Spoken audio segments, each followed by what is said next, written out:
All right, looks like I'm live. So, uh, welcome everyone. I appreciate you taking time out of your day to join us. I am so very excited to go ahead and have the opportunity to talk about a pretty heavy topic.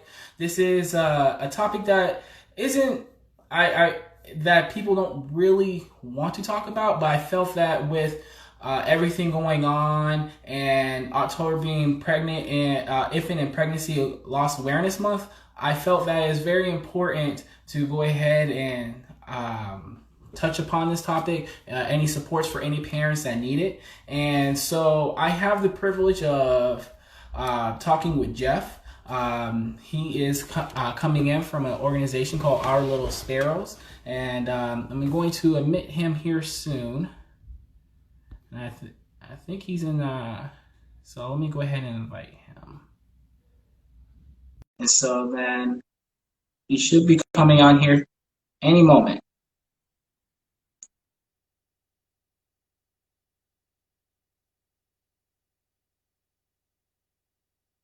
All right, Geoff, if you hear me, I invited you, so I think you just have to go ahead and click. Um, I think you just have to click accept to be able to join the live.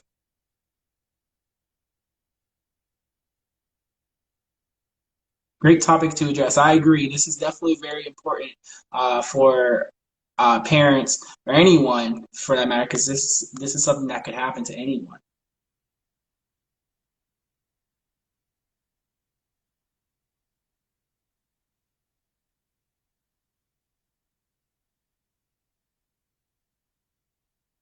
It says unable to join. Hold on one moment, okay? Let me go ahead and try this again. Maybe, you know what? I think maybe he fell out. Let's see. I'm assuming he has to reconnect to the live. So just give us one moment, okay? Oh, is he back in?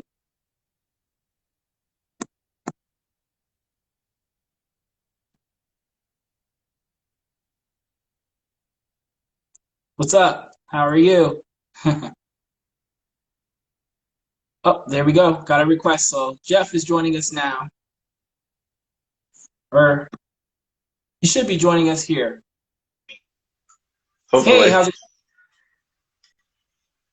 And you can hear me? Yes, I can. How are you today? That's awesome. I'm good, Cam. How are you, man? Hey, I'm Mr. doing pretty Foster. well. Oh yeah.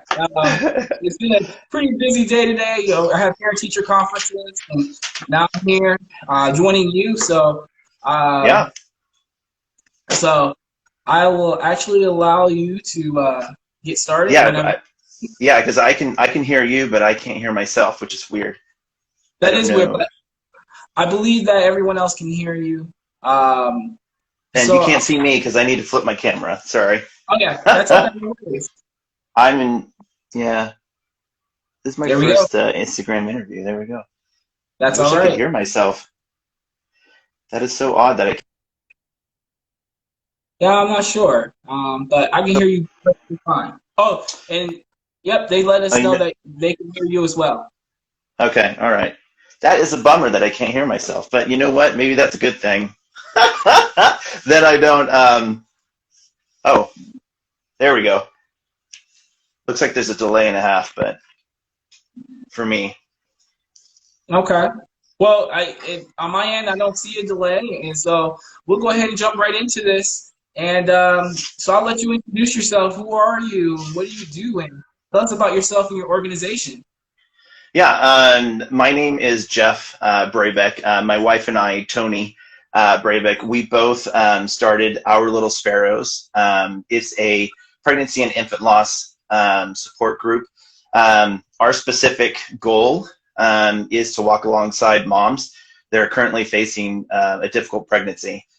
Um, Our Little Sparrows is unique in all of the nonprofits and foundations, but even more so when it comes to support for pregnancy and infant loss. Our focus, our goal is to support parents even before their loss.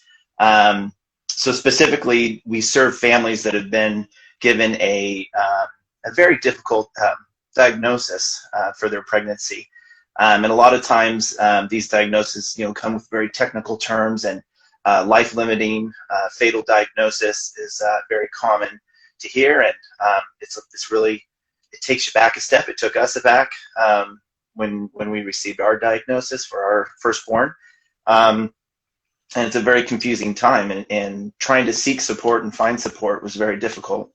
So it's something obviously near and dear to our hearts.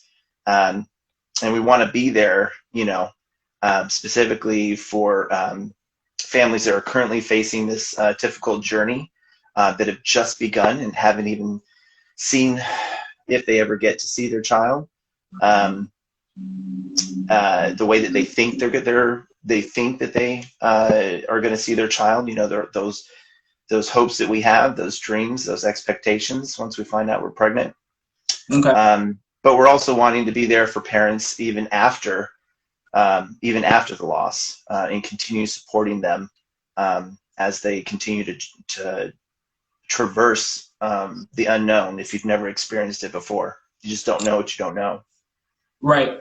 And I think that's very powerful, that not only are you providing services in the beginning, during the middle, but you're also following up with those families and everything too, because after the loss, that doesn't just end. That sticks with you. It's just begun. Yes. So I want to kind of jump into this. Can you give us your story and how that led you to creating your organization, and then why do you feel that it's important to raise awareness about infant and pregnancy loss? Yeah, sure, definitely. And I mean, before we dive into that, I really appreciate the question, but I neglected to even to tell you thank you, Cameron. Thank you for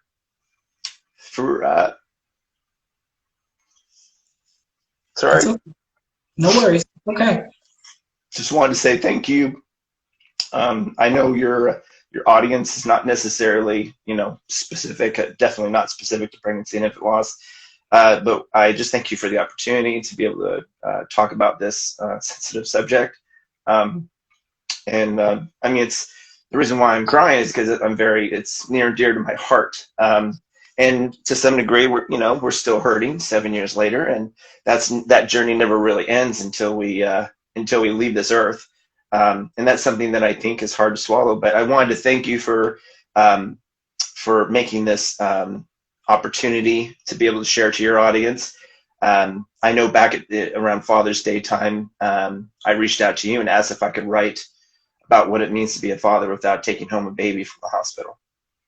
And just the fact that you had an open heart, you had an open mind, and you gave me that initial opportunity to share what was on my mind and on my heart.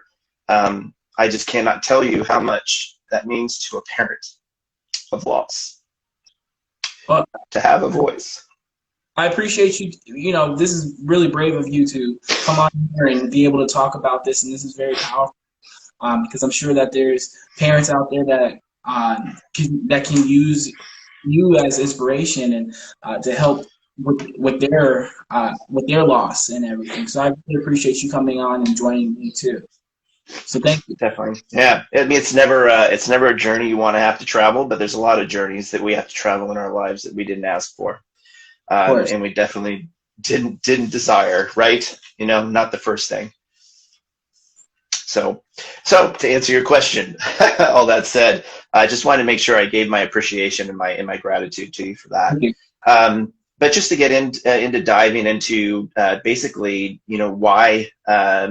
why we chose to kind of put our careers, our lives, what we perceived as our lives right before our loss, on hold, and to start this organization called Our Little Sparrows. And the main reason why is because of our firstborn, Olivia Hope Brabec. She was born October 5th, 2013, which was also our 5th wedding anniversary. Wow. And yeah, very impactful. Um, and I mean, the irony, I don't know whatever other word to use necessarily, but we found that to be a special moment that we got to celebrate her life and her death. She was born alive on our wedding anniversary. So it was actually we looked at it as a positive for ourselves. So we got diagnosed early on in our pregnancy. Around 20 weeks, we knew something was off. When you go for the gender, I'm sure you got your children, your family. You go for that gender consult ultrasound, and they just couldn't find all the anatomy of Olivia. Specifically, they didn't know she had kidneys or even a bladder. Mm-hmm. So we went to a specialist right away, and we got diagnosed with renal agenesis, which is the lack of kidneys, one or both. It doesn't matter, and that leads to causing what's called Potter syndrome, which is the underdevelopment of the lungs, Okay. because the lung is a muscle. So we essentially lost Olivia at 33 weeks. Tony went into labor because we chose to carry. Um, and we got to spend as much time as we wanted with her. Obviously, like I said earlier, she was born on her 5th wedding anniversary, and she passed on that date. But we got to see her birth. I was in the operating room, and it was beautiful. It was absolutely amazing. She was born whole, head to toe, 3 pounds, 0.01 ounce, kind of thing. And she had one little squeak, and immediately, the nurses and the doctors have the crash cart for the NICU, and Mm-hmm. they're like, Dad, follow us out. I got to sniff the cord and all the traditional stuff wrapped in with the, what's messed up, what's wrong, what was it, what didn't come out the way it should have. And ran out there, and they said, Dad, do you want to intubate and keep her alive? I said, yeah. So we spent as much time with her that day as we could. And then, we got to say goodbye to her, and we got to spend more time with her. I won't go into detail, but even after that, there are opportunities. Like, man, Cameron, these are all these things you wouldn't know unless you go through it. Right. And this is all about bringing awareness and letting people kind of know, pull that curtain back and let them know what's behind it. Maybe what a relative, maybe what a friend, maybe what a neighbor has gone through, but has not told them the details. Right. So we, after Olivia, we did have 2 subsequent miscarriages in 2014, just a little more than a year after losing Olivia. And then in March of 2018, we had a second miscarriage.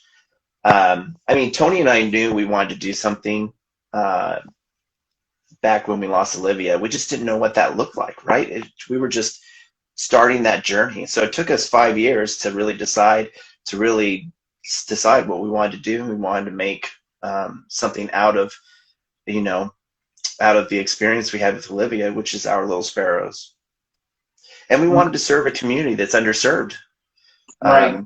Most support groups are all, if not all, are for after loss, right? It's for the grieving process. And yet it's like, well, there's parents out there grieving today for day one. Right. And we do not want them to be alone.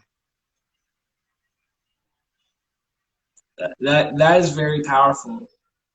Um, and I agree with you that that is a very underserved population, as far as support and everything. And I don't think there's enough support for anyone that's going through the grieving process when you first get Right. that first initial, hey, there's something wrong, and then you have all. And I can't imagine having all the thoughts and everything running through your head. So I Yeah. commend you for that. Um, so I'll have to ask, how did you learn how to cope with the loss of your child? Um, yeah, there's a lot of different layers to that. It's different for everyone. I mean, one thing that you had asked about why we started Our Little Sparrows, and what was, what was the, why did you want to bring awareness, to that, just to just step back a moment. Okay. I, talking about loss, baby loss in general, just about a baby is very off topic, for our society, even in this very open and very me, look at me on social media, and I'm beautiful, I'm in the Bahamas, I'm in Italy, that kind of thing. We're so expressive and we share so much. Um, it's ironic how the generational stigma of taboo subjects, and baby loss is one of them, how much it's still prevalent, and how much it's still a part of our society. Although I would say I think it's a lot better with, the Tegans, with the Today Show, the stuff that they put out on social media right now, that they've been putting out for the last couple of years, just being open with celebrities and non-celebrities, baby losses, miscarriage, stillbirth, and loss after a birth. So I would say it's gotten better, but there's still a lot of room for bringing awareness to this. We by no means do we want to make it normal, but what we want to make it is acceptable to not only talk about it, but to deal with it, and to allow people that, Right. right? That's where we're at on awareness. But to talk about how I coped with it, man, I'll tell you, from the very beginning, it's very numbing, right? It's an immediate. We don't know. Go to the specialist. The specialist says, this is what we think it is.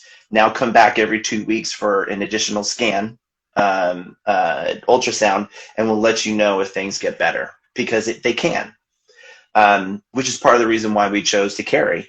Carry to term is what they call it.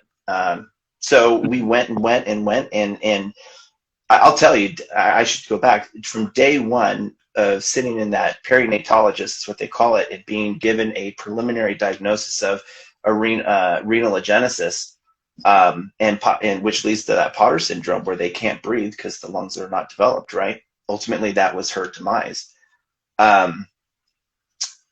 It numbed me. It numbs most people, and it's a trauma, immediate trauma. It's an immediate shock to the brain.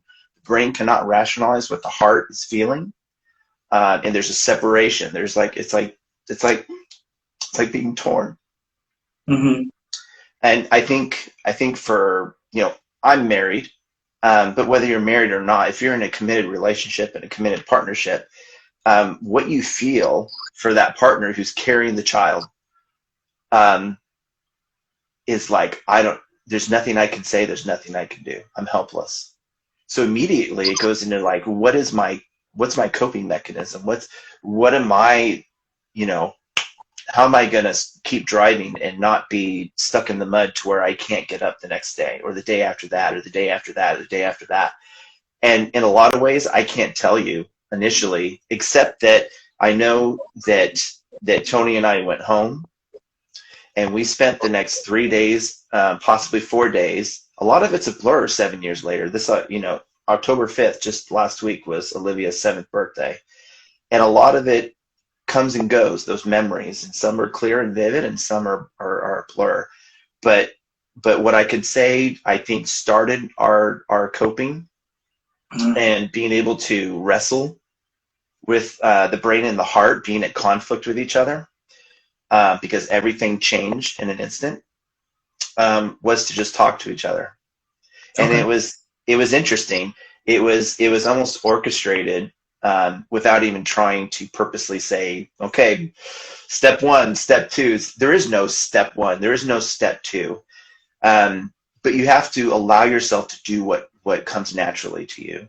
And what came naturally to us was, and just happened, was that while one of us was falling apart and in tears and asking, or not asking, but saying, I can't believe this is happening. This is just crazy. All these other things that we're talking about. The other person is cool, calm, and collect, which is, you can't even explain it. Like we can't explain it today. And then when say it was me, just out of, just doing my emotional, like I call it emotionally vomiting. Just everything that's raw and real just coming out. And when my well would run dry, I would, this calmness would come over, and I just can't explain it, whatever. And then Tony felt free, right? You got to give each other that freedom. And Right. she felt free to just do her thing. And she did it her way, and she said her words, and there were her thoughts. It was her heart. And we shared that alone. We purposely asked family not to come over.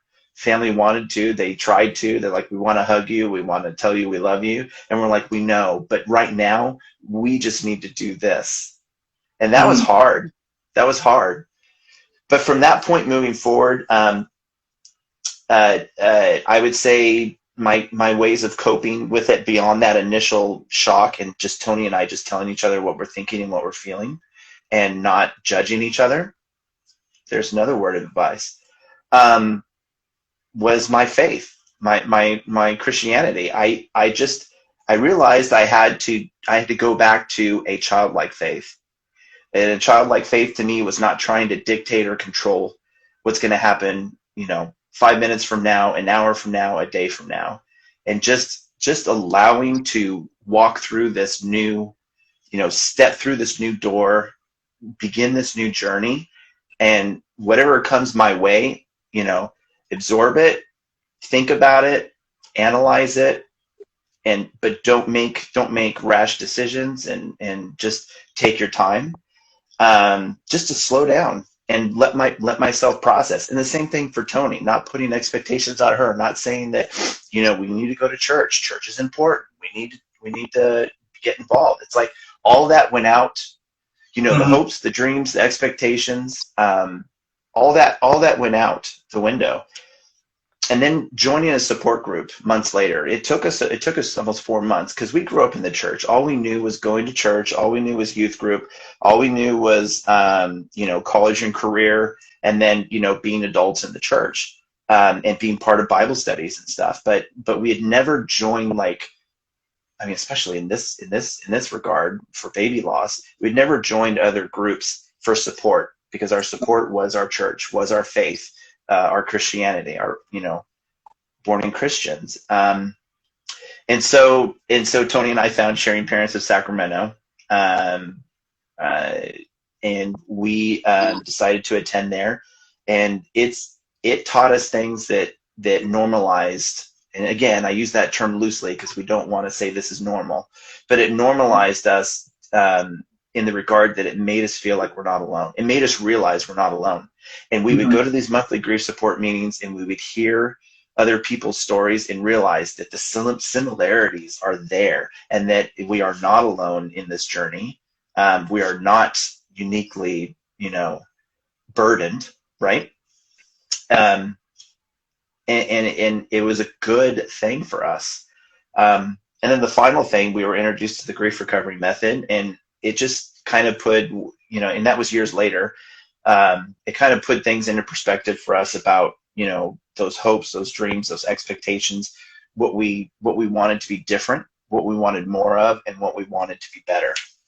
Mhm. And it humanized everything, and it kind of put the bow on the package, so to speak, um, you know, towards the end of, the journey we've been on for the last 7 years. Um, so, I mean, those are the things, in a nutshell, without going too deep, those are the things that help me cope through it. But I tell you, man, there's times where grief comes at you from left field or right field.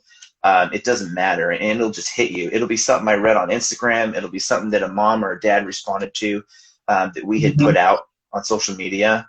Um, and in my response and typing back to them and being willing to be open with my heart and being willing to be vulnerable, to be hurt by others, um, that all that overwhelming emotion, knowing that the focus is Olivia, the focus is miscarriage in 2014, the focus is miscarriage in 2018, all that emotion, can and does at times just waft right over me, and I'll be overcome, and it'll only last an instant, or less than a minute, and it'll be gone.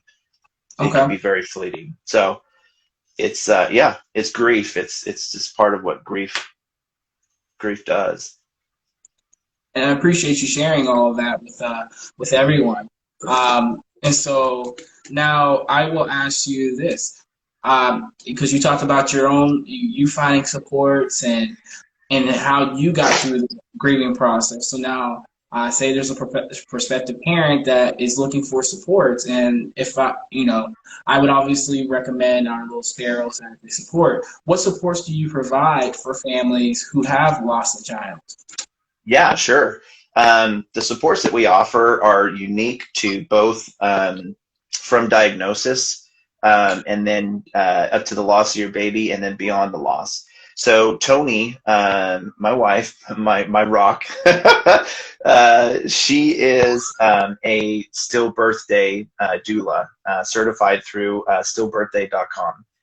And it's a specific training that trains women and men possibly. I haven't looked into that part, but it trains individuals to become doulas specifically for those who have been given a fatal or life-limiting and or fatal.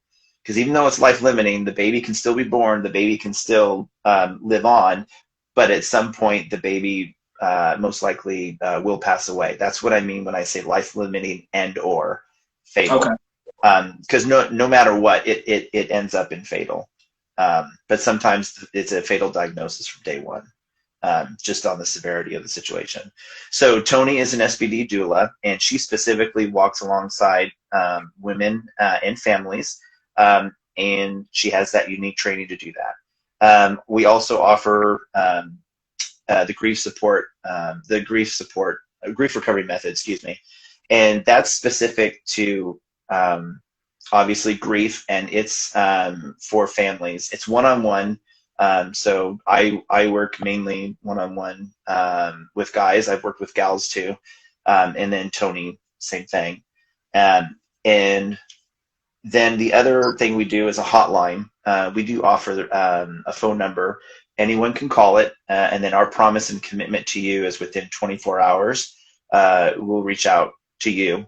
And it's just a heart with ears. We're not there to give advice. We're not there to tell you how to feel or how you should feel or what you need to do with your feelings. We're really there just to listen and to be someone, that will listen.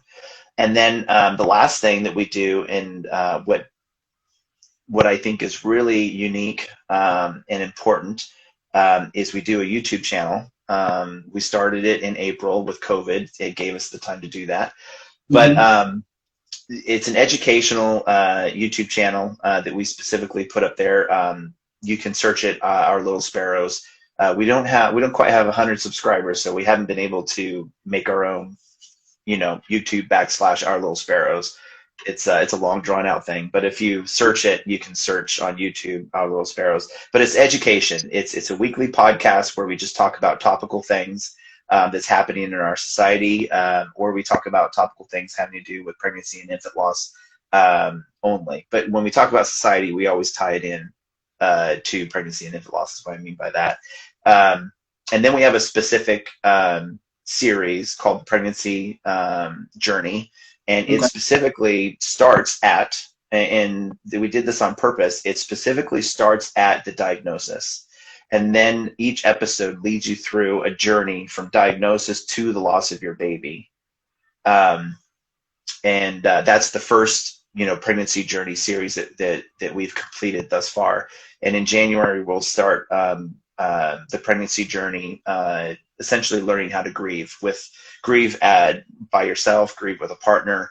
What does grief look like? How do we define grief? And so we'll do that second series next year. But it's that content that wherever you're at in your journey, you can find that episode.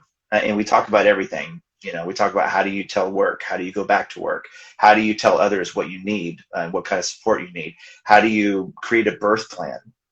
A birth plan. It's like, I'm expecting my baby to die, and you're telling me I can create a birth plan? Yeah, you'd be amazed. And you dive into it and you realize the purpose, you realize the gift that it gives you as the mom and the dad and the grandma and the grandpa and the aunts and the uncles. Everyone is in this grief journey, although it's you carrying it and your partner, or it's just you carrying it and your family. Mm-hmm. Everyone's grieving this loss, um, with you, that are intimately close to you. So that's unique on the YouTube channel, and it's a labor of love. It's a lot of work doing 2 episodes a week, but we really enjoy doing it. And if you do something that's near and dear to your heart, and you're willing to be vulnerable and put yourself out there, there is something that you receive in return as well. Of course. Just hopefully not selfishly. So as much as you I try. I included your website and your YouTube channel onto my website as far as like resources. I'll have to Yeah, get the thank you. phone number. I'll have to get the phone number from you as well, to Yeah, use that as a resource for families, for anyone that's going through this type of loss. So I appreciate you. Yeah, I appreciate you for being that vulnerable to be able to put these kinds of resources out there, because like right. we said before, this is a very underserved population, and it's kind of taboo to Hmm. talk about. Even it's more socially acceptable, but it's still really hard to talk about these things because people feel like I don't want to make upset this person. I don't want to make Right. them uncomfortable. And so, Yeah.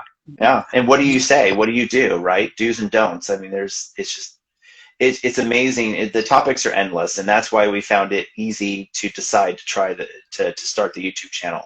It's just a matter of getting interest and getting people over to the YouTube channel, which is not easy. Instagram, I would say between Instagram, Facebook, and Twitter, and YouTube. I'm on LinkedIn too. Everything I post on my social media, I post on LinkedIn because I want business people to there's stigma there too, and that's a whole other topic at work.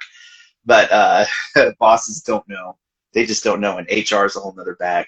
But yeah, anyhow, I would say that Instagram is like bullseye for the most different organizations, and it's bullseye for pregnancy and infant loss. And then Facebook is good too, but YouTube is an uncharted territory, and that's something that we specifically were like, let's do YouTube. No one else is doing education, like a weekly podcast, and doing the grief series or the pregnancy journey series that we're doing. That's that content that will live on in any moment, anytime, years from now. Someone can find that information, that valuable data, um, that information that meets them where they're at. right. That's awesome. Thank you for providing that. And so now I'll ask you this question: what advice do you give to parents who are struggling with their loss?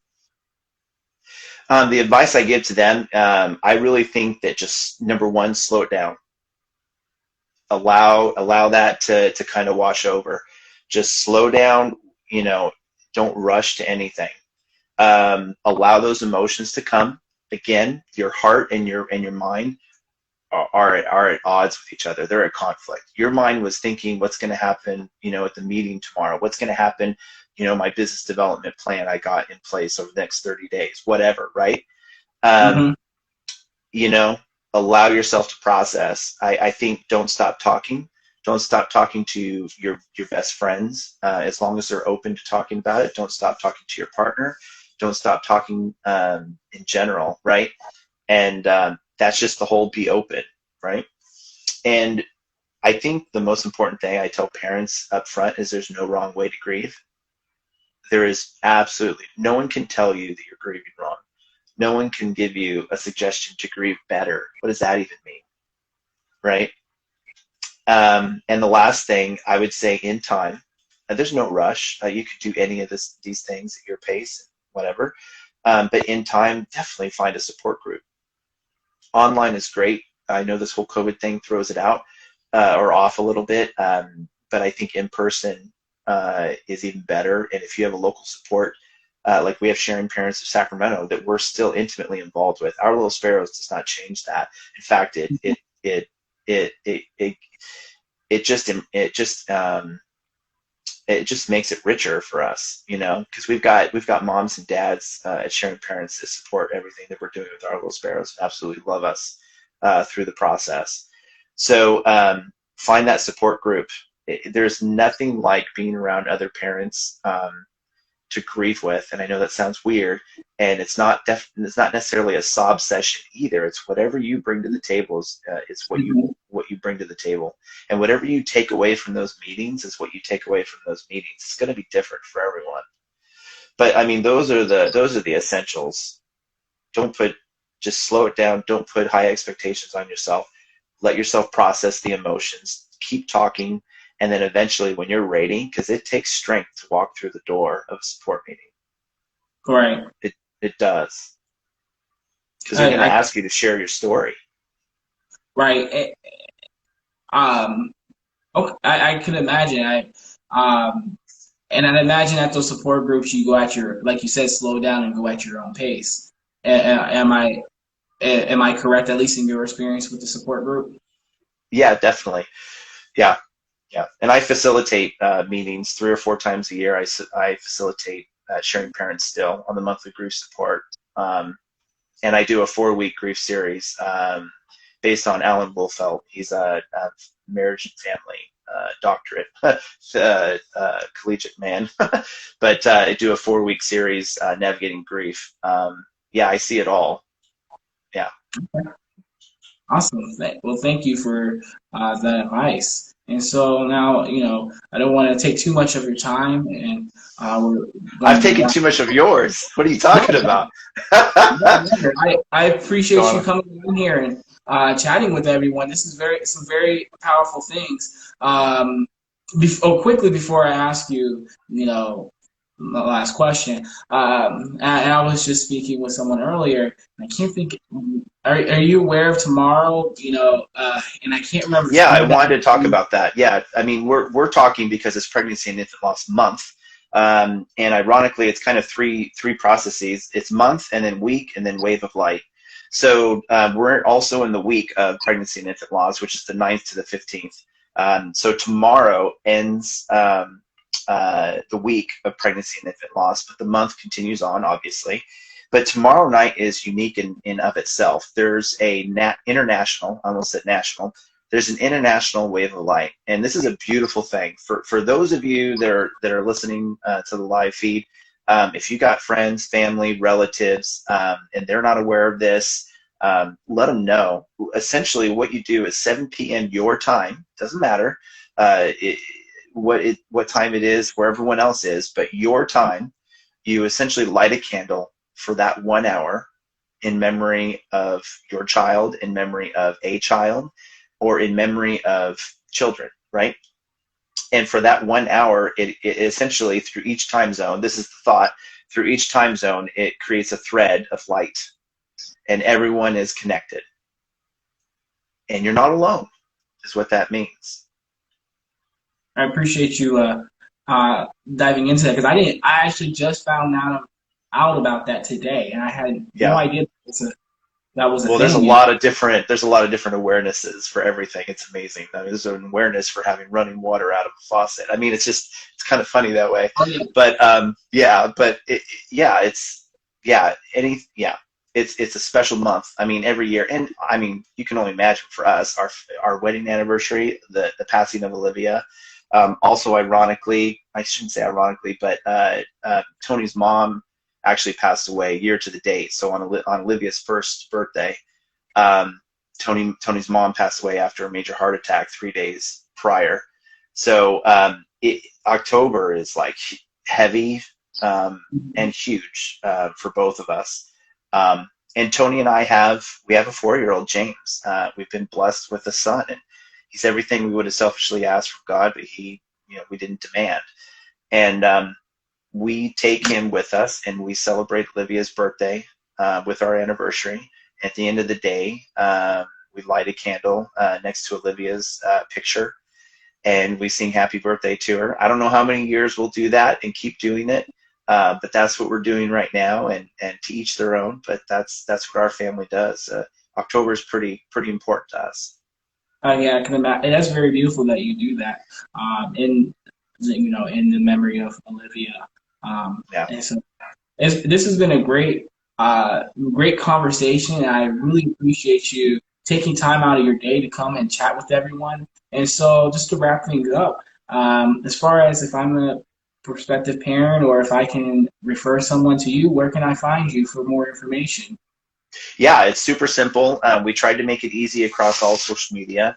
So at Our Little Sparrows, you can find us on Facebook and Instagram. You can message us directly through either one of those apps or social media. We also have our website. It's ourlittlesparrows.org. And we have our phone number, which is 916-572-6265. It's a Google number, but you'll get a voicemail that's saying, we appreciate you calling. Our hearts go out to you, and we will get back to you within 24 hours. So that's our hotline. And then obviously on YouTube as well. We encourage you to check out YouTube as much as possible. The most value of education that we can provide is going to be on there. But yeah, I mean, it's pretty easy to get a hold of us, and our info at ourlittlesparrows.org. So, and you can text that phone number if you don't want to call and you don't want to leave a voicemail. Don't. You can definitely text us a message as long as you want. That's what we're here for. Okay, awesome. Thank you for that. I don't know if we have a couple people. I don't know. Let's see. Just looking at some comments and things like that. I'm just looking. I know you got some words of encouragement as far as you got this, and you did a phenomenal job. I really appreciate you coming on here. And I don't know if anyone has any questions or anything. Oh, I really appreciate the opportunity, man. I knew I was going to be emotional, but it happens. It's a heavy topic, and I'm sure it's not. It is easy for you anytime, but either way, though, I really appreciate you taking time out of your day. And so thank you everybody for tuning in. And this has been great. So we'll be in touch, and we'll definitely be collaborating on some other things. Yeah, perfect. That sounds good. I know you wanted me to talk a little bit more about grief tonight. I would be more than willing to come back and talk a little bit more about the grief recovery, and not in a salesy way, but definitely doing it on a level that I hope that people will like, wow, that makes sense, and I get it, and hopefully it'll hit home for someone, and we can help them out in that regard. But that's a whole nother topic. All right, sounds great. Thank you. Have a good night. All right, perfect, Cameron. Thank you, Mr. Foster. Have a good night. You too. Take care. You too.